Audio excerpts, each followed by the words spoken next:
యేసుక్రీస్తు వారి నామంలో మీ అందరికీ కూడా నా హృదయపూర్వకమైన వందనాలు. ఈ రోజున మనం బ్రతుకున్నాము, తింటున్నాము, తిరుగుతున్నాము అని అంటే దానికి కారణం ఎవరు? మీరందరూ కూడా తెలుసుకోవాలి. దానికి కారణం ఎవరు? ఒక మనిషి కాదు. ఇప్పుడు మీరు అన్నం తింటున్నారంటే దానికి రైతు ఒకడే కారణం కాదు. అర్థమైంది? రైతు ఒకడే కారణం కాదు.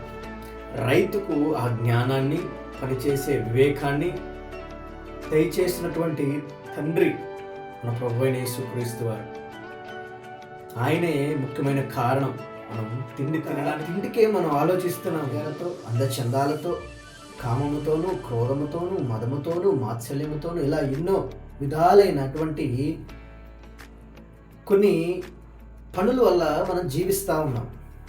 ఇప్పుడు మనం బ్రతకాలి అని అంటే మనకు ఉద్యోగం ఏమండి, దానికి ఇంత శాలరీ, ఉండడానికి ఒక ఇల్లు, తినడానికి నీ బియ్యం, ఏమండి ఖర్చు పెట్టడానికి నీ డబ్బులు ఉంటే సరిపోతుంది. తిరగడానికి బండి, తిరగడానికి కార్లు, ఇవి ఉంటేనే మనం జీవించగలుగుతామని ప్రభువైన యేసుక్రీస్తు వారిని నమ్ముకోకుండా లోకంలో విచ్చలవిడితనాన్ని జీవిస్తున్నటువంటి వారు అనుకునేటటువంటి మాటలు.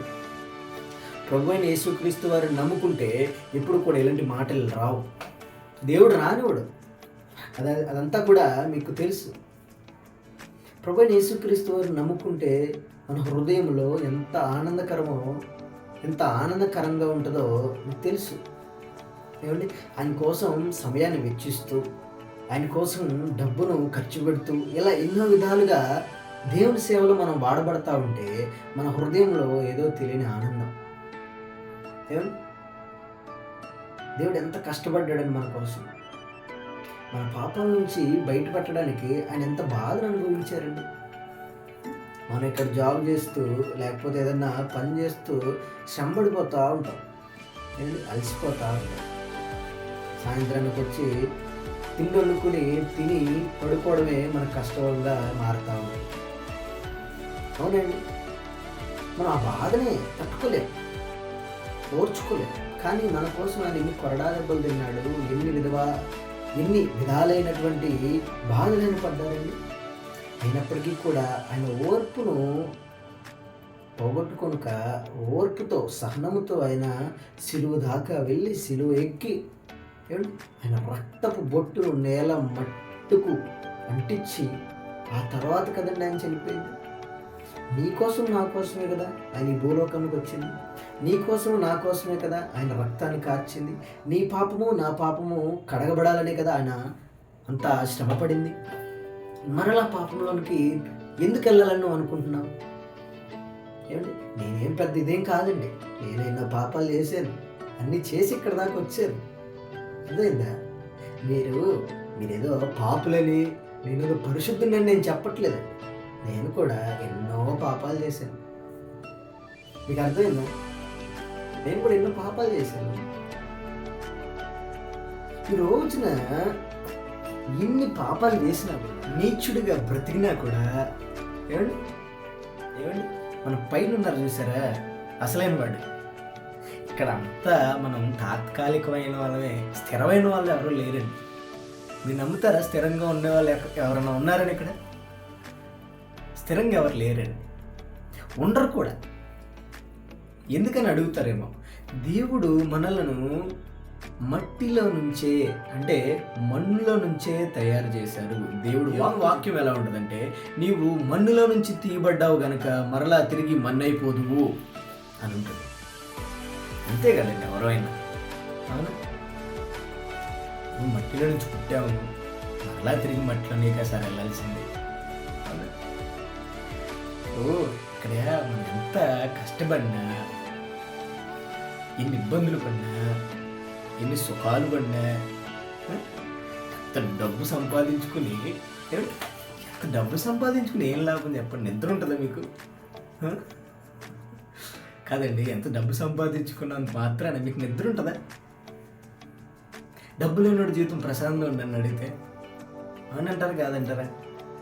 ఇప్పుడు డబ్బు లేకుండా పొలం పని చేసుకుంటూ, ఏమండి చక్కగా సాయంత్రానికి భోజనం చేసి, పొలం నుంచి వచ్చి సాయంత్రానికి భోజనం చేసి, మన వాకిలి ఉంటుంది కదా, ఇంటి బయట ఆవరణం ఉంటుంది కదా, చక్కగా అక్కడ మంచం వేసుకుని చక్కగా మంచం మీద సేద తీర్చుకుంటుంటే ఆ రైతుకి ఆ హోదా మామూలుగా ఉండదు. అవునంటారా కాదంటారా? ఆ ప్రశాంతత ఎక్కడొస్తుందండి? ఆ ప్రశాంతత ఎవడెత్తాడు? ఆ ప్రశాంతత ఎవడెత్తాడండి మనకి? ఇప్పుడు రైతు పడుకున్నాడు శుభ్రంగా పొద్దున్న నుంచి సాయంత్రం దాకా పొలంలో కష్టపడి సాయంత్రానికి వచ్చేసి ఒక ముద్ద అన్నం తినేసి సాయంత్రానికి చక్క ఆరిబయట మంచం వేసుకుని ప్రశాంతంగా పడుకుంటాడండి. ఇంట్లో బీరువాలో డబ్బులు పెట్టాం పోతాయి అని కానీ దింటి కింద డబ్బులు పెట్టాం పోతాయి అని కానీ ఏం భయం ఉండదు. ప్రశాంతంగా ఆరాంశ పడుకుంటాడు. నేను ఆ కుటుంబం నుంచి వచ్చిన వాడిని, నాకు తెలుసు. నేను డబ్బు సంపాదించుకునేటువంటి మనుషుల గురించి మాట్లాడడం లేదు, కానీ ఈ డబ్బు ఉంటే వచ్చే ఇబ్బందుల గురించి, ఆ డబ్బు సంపాదించుకున్న తర్వాత వచ్చే గర్వం గురించి నేను చెప్పబోతా ఉన్నాను. ఇప్పుడు ఆ డబ్బు మన చేతిలో ఉన్నంత వరకు కూడా మనకు విచ్చలవిడితనం పెరిగిపోతూ ఉంటుంది. ఇప్పుడు డబ్బు లేనంత వరకు అందరం పిల్లలా ఉంటాం, అవునా? మీరు కూడా అలానే ఉండుంటారు. డబ్బు లేదు, కామ్గా ఉంటాం. అదే డబ్బు ఉందనుకోండి, ఎగరేస్తాం, అవునా? అంతే కదా. డబ్బు లేకపోతే ఎవడైనా ఇప్పుడు బయటికి వెళ్ళాలంటే ఏదైనా రూపాయి కావాలి కదా, అవునా? ఇప్పుడు బయటికి వెళ్ళాలంటే రూపాయి కావాలి. ఆ రూపాయి మన దగ్గర లేదు. అప్పుడు ఏం చేస్తాం? కామ్గా కూర్చుంటాం. అంతేగాని డబ్బు లేకపోయినా సరే ఏదో హీరోలాగా ఉండరు, ఇది నాకు తెలుసు కదా. దానికోసమే డబ్బు కనుక మళ్ళీ పరిగెడుతున్నారు అందరూ కూడా. ఇప్పుడు ఆ డబ్బు వచ్చిందని అనుకుందాం, ఎవరికి సొక్కు అండి? ఎవరికి సొక్కు? ఇప్పుడు డబ్బు వచ్చింది కరెక్టే, ఎవరికి సొక్కు ఉంది? ప్రశాంతం పడుకోగలుగుతున్నావు నువ్వు రోజు? ప్రశాంతంగా తినగలుగుతున్నావా? ప్రశాంతంగా నలుగురితో మాట్లాడగలుగుతున్నావా? నీ ఇంటిని వదిలిపెట్టి నువ్వు వెళ్ళగలుగుతున్నావా? ఆలోచించి మీరు ఒకసారి. డబ్బు సంపాదించుకున్న వాళ్ళని ఏమనట్లేదు, కానీ ఆ డబ్బు వల్ల వచ్చే ఇబ్బందుల గురించి నేను చెప్తున్నాను. సంపాదించుకోండి, కాదనట్లేదు, కానీ ఆ డబ్బు ఉన్నాడు వల్ల గర్వం మీకు. ఎందుకంటే మిమ్మల్ని మీరు తగ్గించుకుని బ్రతికితే గనక మీరు మన తండ్రి అయిన స్వగృహం పరలోకం ఉంది కదా, అక్కడ మీరు హెచ్చించబడతారు. అదే కనుక మీరు ఆ డబ్బు ఉందని చెప్పి ఇక్కడ గర్వపడ్డారనుకోండి, మన తండ్రి తయారు చేసినటువంటి నరకం ఉంది కదా, తెలుసు కదా మీ అందరికీ. మన తండ్రి తయారు చేసినటువంటి నరకం ఒకటి ఉంది, దాంట్లో మీరు తగ్గించబడతారు. మీరు ఒక్కడే కాదు, డబ్బున్నా లేకపోయినా, హోదా ఉన్నా లేకపోయినా, తిండున్నా లేకపోయినా గర్వము వద్దు. ఎవరికి కూడా ఇక్కడ ఒకరి మీద ఒకరు పెత్తనం చెలాయించాలనే ఆశ వద్దు. పొద్దున్నే లెగడం, పని చేసుకోవడం, తినడం, మన పనికి మనం వెళ్ళి పని చేసుకుని దేవుణ్ణి నమ్ముకున్న వారిగా మనం జీవించాలనుకుంటే దేవుణ్ణి స్తుతించుకుంటూ, ఆరాధించుకుంటూ, దేవుని సువార్త ప్రకటించుకుంటూ, అనేక ఆత్మలను దేవుని కోసం సంపాదించుకుంటూ ఉంటే అదంతా సంతోషకరమో మీకు తెలుసా? మీరు ఎప్పుడన్నా అనుభవించారా? అదెంత సంతోషకరంగా ఉంటుంది, మీరు ఎప్పుడు అనుభవించారండి? నేను అనుభవించాను. ఎంత సంతోషకరంగా ఉంటుందో అది నాకు తెలుసు. ఎందుకంటే నేను ఆ పని చేస్తున్నానండి. దేవుని కోసం కష్టపడుతున్నా, దేవుని కోసం ఆత్మలు సంపాదించడానికి నా వంతు ప్రయత్నం నేను చేస్తున్నా. నువ్వేం చేస్తున్నావు? ఒకసారి ఆలోచించు. నువ్వేం చేస్తున్నావు?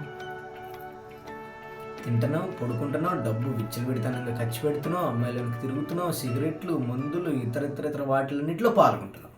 కానీ దేవుని విషయంలో మాత్రం పాల్గొనడం లేదు. దేవుని పని అనగానే పటాపంచులు అవుతున్నావు. అసలు ఈ దేవుడు ఎవరో తెలియాలి కదా. ఫస్ట్ నీకు నిజమైన దేవుడు ఎవరో తెలిస్తే నువ్వు భయభక్తులు కలిగి నువ్వు జాగ్రత్త పడతావు. ఇప్పుడు దేవుడు, ఆ దేవుడు, ఈ దేవుడు, ఈ దేవుడు, ఈ దేవుడు అని 100 దేవుళ్ళు ఉన్నారనుకోండి, నీకు ఏ దేవుడు అసలైన దేవుడో తెలియదు. మొదటిగా నువ్వు ఏ దేవుడికి భయపడాలో తెలియదు, ఏ దేవుడిని బట్టి నువ్వు నడవాలో తెలియదు. అది గుర్తుపెట్టుకో. నీకు దేవుడు అనేవాడు ఒకడు ఉంటాడని నీకు తెలుసు, కానీ నువ్వెందుకు బయటకు రావట్లేదు? ఎందుకు నిజమైన దేవుడు నువ్వు నమ్ముకోవట్లేదు? ఏమండి శక్తిగల దేవుడు, ఆశ్చర్యకరుడు, ఆలోచనకర్త, నిత్యుడగు తండ్రి, ఏమండి అంత మంచి దేవుడిని వదిలిపెట్టి ఇతర దేవుడి దగ్గరికి వెళ్ళి నువ్వేమి మారక ఇంకా పాపంలో పెరిగిపోతూ ఎందుకు నీకు ఈ జీవితం చెప్పు? ఏమిస్తుంది నీకు ఆ జీవితం? ఒక ఆనందాన్ని ఇస్తుందా? ఏమిస్తుంది? సరే ఆనందాన్ని ఇస్తుంది అనుకున్నావు, ఆనందాన్ని ఇస్తుంది. ఎందుకో తెలుసు, నువ్వు పాపం చేస్తున్నావు కదా, నువ్వు పాపం చేస్తున్నావు కదా, ఈ ఆనందాన్ని ఖచ్చితంగా ఇస్తుంది. ఇప్పుడు నా పాపం చేస్తే ఆనందం రాదో చెప్పండి? ఖచ్చితంగా వస్తుంది. నేను ఓకే అంటదండి, ఎందుకంటే నేనే ఓకే అంట. ఎందుకంటే నేను పాపం చేసి వచ్చినండి. పుట్టడంలోనే పరమాత్ముని కాదు, నేను పుట్టడంతోనే పరిశుద్ధుని కాదండి. అన్ని పాపాలు చేసాం మనం, చేయిందంటే ఏం లేదు, అన్నీ చేసాం. మీలాగే అన్నీ చేసుకుని వచ్చాని. ఎన్ని పాపాలు చేసినా, ఎన్ని క్రోధాలు చేసినా, ఎంతమందిని మోసం చేసినా, ఎంతమందిని ఇబ్బంది పెట్టినా, ఎంతమందిని అనకూడని మాటలు అన్నా, ఈ లోకంలో పడిపోయి చేయవలసిన కార్యాలు, చెడు కార్యాలన్నీ చేసినా దేవుణ్ణి నేను ఎంతో కొంత నమ్ముకున్నాను. నేనేం చేస్తానంటే, ఒకవేళ పాపమే చేయనివ్వండి, తప్పే చేయనివ్వండి, ఏ విషయమైనా కానివ్వండి, చేసిన తర్వాత చేయకముందు దేవుడు నన్ను చూస్తున్నాడని నాకు తెలుసు. కానీ నేను ఆగుతానే ఏంటి? ఆగను కదా, ఎందుకంటే ఆయన చూస్తున్నాడు కరెక్టే. కానీ మనం చేయాలనిపించింది, కానీ మనం పుట్టామని అంటే దానికి ఒక అర్థం ఉండాలండి. పాపాలు చేశారు సరే, నేను కూడా పాపాలు చేశాననే నేను ఒప్పుకుంటున్నాను, పాపాలు చేసినా సరే. కానీ మీ జీవితంలో ఏదో ఒక విషయమై, లేకపోతే ఏదో ఒక సమయానికి కానీ మీ మనసుకు కానీ ఇన్ని రోజులు పాపంలో పడి పాపంలో చేస్తూనే ఉన్నానే, విసుగు రావట్లేదు. నీకంటూ ఒక శరీరం ఉంది, నీకంటూ ఒక ఆత్మ ఉంది, ఏంటి విసుగు రావట్లేదా? ఎన్ని రోజులు బారు జ్ఞానం ఉందా నీకు? ఎన్ని రోజులండి, ఎన్ని రోజులు బ్రదరు ఈ పాపంలో పడి? మారని లేదా నీకు?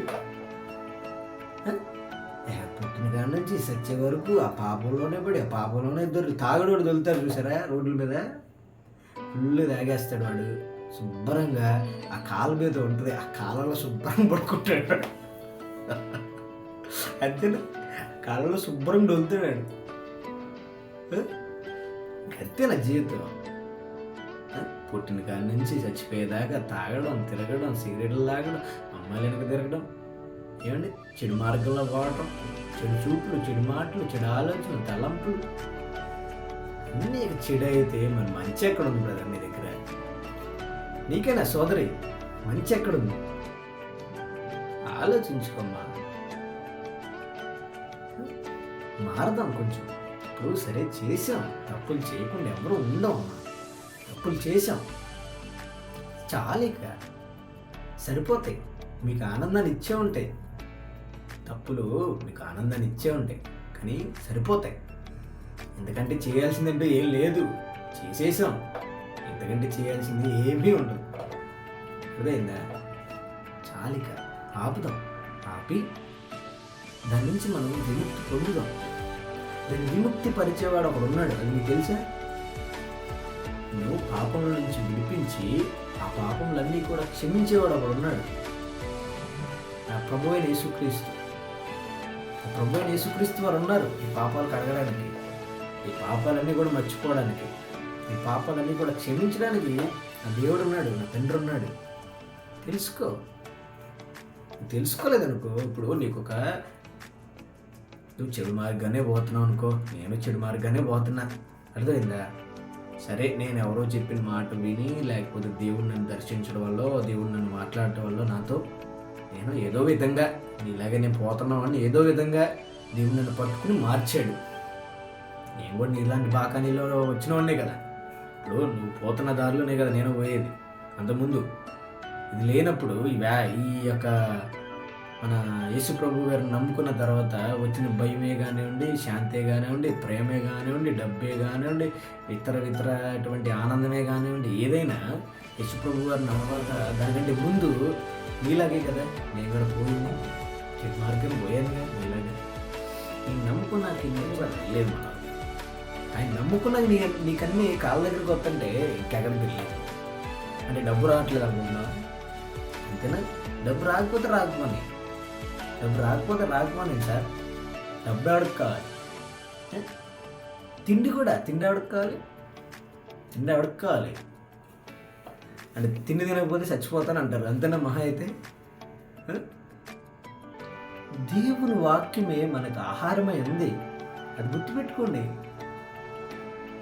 దేవుని వాక్యం మనకు ఆహారమై ఉంది, గుర్తుపెట్టుకోండి అందరూ కూడా. ఎంతవరకు ఏంటో బర్గర్లు, పిజ్జాలు, బిర్యానీలు తింటున్నాను, నేను తింటున్నానులే, తింటలేదని నేను చెప్పట్లే, నేను తింటున్నా. ఏది ఇంతవరకు తిన్నా, నేను బాగానే తిన్నా. కానీ ఈ లోకంలో దొరికేటటువంటి ఆహారం గురించి కాదండి, మానేసి బైబిల్లో వాక్యాలు, మంచి మంచి వాక్యాలు, మంచి మంచి వచనాలు, సామెతలు, కీర్తనలు, దేవుడి గురించి మంచి మాటలు, నువ్వు మారాలి అనుకున్నప్పుడు మార్చేటటువంటి వాక్యాలు, నువ్వు ఏ విధంగా నడవాలి, ఏ విధంగా నడవకూడదు, ఎక్కడ కూర్చోవాలి, ఎక్కడ నుంచోవాలి, ఎక్కడ పడుకోవాలి, ఎలా చూడాలి, ఎలా చూడకూడదు, దేవుని మాట ఎలా వినాలి, పరలోక రాజ్యం ఎలా చేరాలి, ఇక పరలోక రాజ్యంలో ఏమేమి దక్కుతాయి, ఇవన్నీ కూడా ఎన్నో ఉంటాయండి బాబు, ఎన్నో తెలుసుకోండి. ఇంకెప్పుడు చచ్చిపోయిన తర్వాత తెలుసుకుంటావా?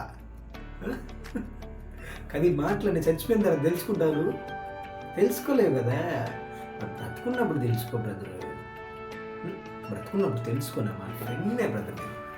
నేను ఎవరో బయట ఉన్నాను కాదు, నేను నీ సొంత స్నేహితుడు, నీ సొంత అన్నను అనుకో, సొంత తమ్ముడిని అనుకో. అమ్మ నీకు కూడా సహోదరి, నీకు కూడా ఒక నా అన్నలాగనో, తమ్ముళ్ళలాగనో, స్నేహితుడాగలో నేను ఉన్నాను కదా. అదైనా ఎందుకు మనకి ఎన్ని అవసరం చెప్పి?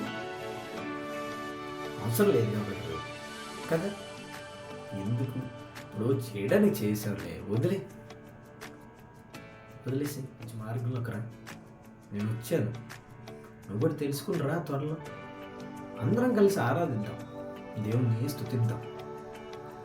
దేవుని మాట విని మనం ఆయన మాటకు విధేయత చూపుతూ ఆయన మాటలు మనం ఈ భూలోకం మీద నెరవేరిస్తే కనుక మనకు సార్థకమైన, అలాగే ఆశీర్వాదకరమైన జీవితం మనం జీవించగలం.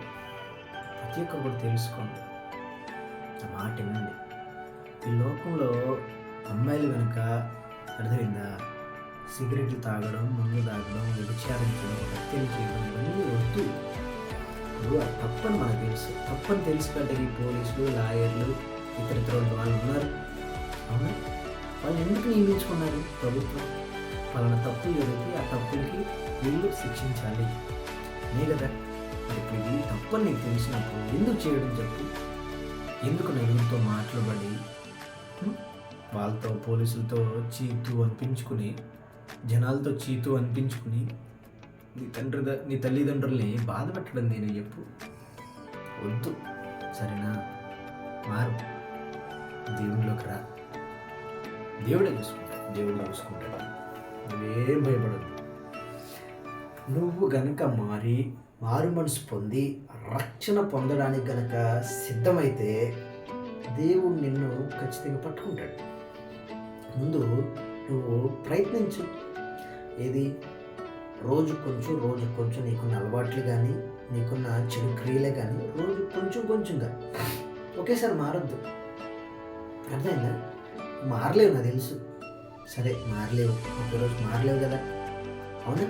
కొంచెంగా మారు, కొంచెంగా మారుతూ దేవునికి సమయం, కొంచెంగా మారుతూ దేవునికి సమయం. ఇప్పుడు దేవునికి నువ్వు సమయం ఇచ్చావు కదా, ఆయన నీకు సమయం ఇస్తాడు. దేవుడు నువ్వు సమయం ఇచ్చావు కదా, ఇప్పుడు నీకు ఆయన చూసుకుంటాడే కదా, నీకు భయం లేదు. తప్పులు చేస్తున్నావు కరెక్టే, కానీ దేవునికి సమయం ఇచ్చావు కదా, దేవునికి సమయం ఇస్తే చాలు, నువ్వు అన్నీ ఆయనే చూసుకుంటాడు. ఇక నువ్వు తప్పులు చేస్తున్నావు, ఆ తప్పుల నుంచి విడిపించుకోవాలి. నువ్వు దేవుడిని అడుగు, ఒక మాట చెప్పు అంతే. నువ్వేదో లబోదిబో అని ఇది చేసేసి అడగక్కర్లా. చక్కగా ప్రశాంతంగా నువ్వు తప్పు చేస్తే చేసావు కాదనట్లా, నాయన ఇలాగ తప్పు చేశాను, క్షమించు, ఈ తప్పుల నుంచి నేను బయటపడాలనుకుంటున్నాను కానీ బయటపడలేకపోతున్నాను. బయటపడడానికి నీ సహాయం నాకు దయచేయి. నేను ఖచ్చితంగా బయటపడతాను. దీన్ని జయిస్తానని చెప్పి ఒక మాట అడుగు, మొత్తం ఆయన చూసుకుంటాడు. సరేనా? మా సహోదరి, నువ్వు కూడా, నీకు కూడా ఈ లోకంలో పడిపోయి ఉంటే కనుక నువ్వు కూడా మారు మనసు. స్త్రీలు కూడా చక్కగా అందముగా అలంకరణ అంటే ఇవి ఇవి ఇవి ఇవి కాదు, అర్థమైందా? చక్కగా అలంకరణగా అంటే మంచి దుస్తులతో, మంచి ముసుగుతో, చేతిలో ఒక మంచి జీవగ్రంథం, పద్ధతి గల జీవితం, పరిశుద్ధమైన శరీరం, ఆత్మ, పరిశుద్ధమైన మాట, పరిశుద్ధమైన చూపు, ఇలా పురుషుల్లోనూ స్త్రీలో కూడా ఎంతోమంది ఉన్నారు. వాళ్ళని చూసి మనం కూడా నేర్చుకున్నాం. ఇంకేం రోజులని ఉంటాం చెప్పండి? అంత మంచి దారిలో వారు నడుస్తుంటే ఇంకా చెడు దారిలో పోవడానికి నీకు ఎలా మనసు వస్తుంది? వద్దు, వచ్చేసి దేవుని దగ్గరికి వచ్చి బ్రతలాడుకో. నా పాపాలు క్షమించయ్యా, ఇంకెప్పుడు చేయను, పాపాలు జయించడానికి నీ సహాయం దయచేయని అడుగు. తప్పకుండా నువ్వు జయిస్తావు. నాకు తెలుసు, నీ మనసు మారుతుంది. దేవుడు నీ మనసు మారుస్తాడు ఈ మాటల ద్వారా. మీరందరూ కూడా మారాలని ఒక చిన్న ప్రార్థన చేసుకున్నాం. పరిశుద్ధుడా, ప్రేమగల తండ్రి, ఈ మాటలు విన్న ప్రతి ఒక్కరిని కూడా మీరు ముట్టండి, తాకండి. వారిలో నాయన ప్రభా మీ ఆత్మను ఉంచండి.